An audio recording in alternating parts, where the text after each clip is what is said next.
उस फर्श को तो चूम लेना चाहिए जहां माँ के पाँव के निशान पड़े हों।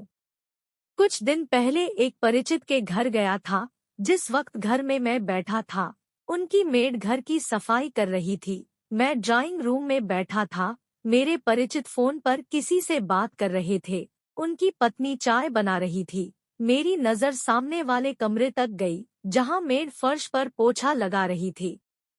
अचानक मेरे कानों में आवाज आई, बुढ़िया अभी जमीन पर पोछा लगा है, नीचे पाँव मत उतारना। मैं बार बार यही नहीं करती रहूंगी।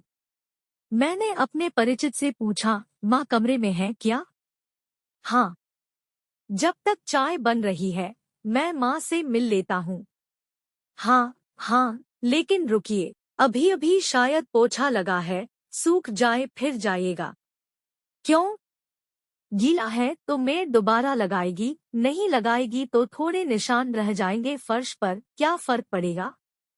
परिचित थोड़ा हैरान हुए, भैया ऐसा क्यों कह रहे हैं? तब तक मैं कमरे में चला गया था, गीले फर्श पर पाँव के खूब निशान उकेरता हुआ। मैं माँ के पास गया। मैंने उनके पाँव छुए और फिर उनसे कहा कि चलिए आप भी ड्राइंग रूम में, वहाँ साथ बैठकर चाय पीते हैं। चाय बन रही है, भाभी रसोई में चाय बना रही है। मैंने इतना ही कहा था, माँ एकदम घबरा गई। अरे नहीं, अभी फर्श पर पाँव नहीं रखना है, फर्श गीला है ना, मेरे पाँव के निशान पड़ जाएंगे। पाँव के निशान पड़ जाएंगी? वाह! फिर तो मैं उनकी तस्वीर उतार कर बड़ा करवा कर फ्रेम में लगाऊंगा, आप चलिए तो सही। पर माँ बिस्तर से नीचे नहीं उतर रही थी। उन्होंने कहा कि तुम चाय पी लो बेटा। तब तक मेरे परिचित भी माँ के कमरे तक आ गए थे। उन्होंने मुझसे कहा कि माँ सुबह चाय पी चुकी है, आप आइए भैया। नहीं, माँ के साथ मैं यही कमरे में चाय लूंगा। चमकते हुए टाइल्स पर मेरे जूते के निशान बयां कर रहे थे कि मैंने जानबूझकर कुछ निशान छोड़े हैं। वो समझ नहीं पा रहे थे कि आखिर मैंने ऐसा किया ही क्यों। उन्होंने मुझसे तो कुछ नहीं कहा, लेकिन मेड को उन्होंने आवाज दी, बबीता जरा इधर आना, इधर भैया के पाँव के निशान पड़ गए हैं, उन्हें साफ कर देना। बबीता ने गीला पोछा फर्श पर लगाया। जैसे ही फर्श की दोबारा सफाई हुई, मैं फिर खड़ा होकर उस पर चल पड़ा। दोबारा निशान पड़ गए। अब बबीता हैरान थी, मेरे परिचित भी। तब तक उनकी पत्नी भी कमरे में आ चुकी थी। उन्होंने कहा, भैया आइए चाय रखी है। मैंने परिचित की पत्नी से कहा कि बुढ़िया के लिए चाय यहीं दे दीजिए। मेरे परिचित ने मेरी ओर देखा। मैंने कहा कि हैरान मत होइए। वो चुप थे। मैंने कहा कि मुझे ऐसा लगता है कि आप लोग माँ को प्यार से बुढ़िया बुलाते हैं। मेड वहीं खड़ी थी, सन्ना परिचित की पत्नी वहीं खड़ी थी। सन्ना। परिचित ने पूछा, क्या हुआ भैया?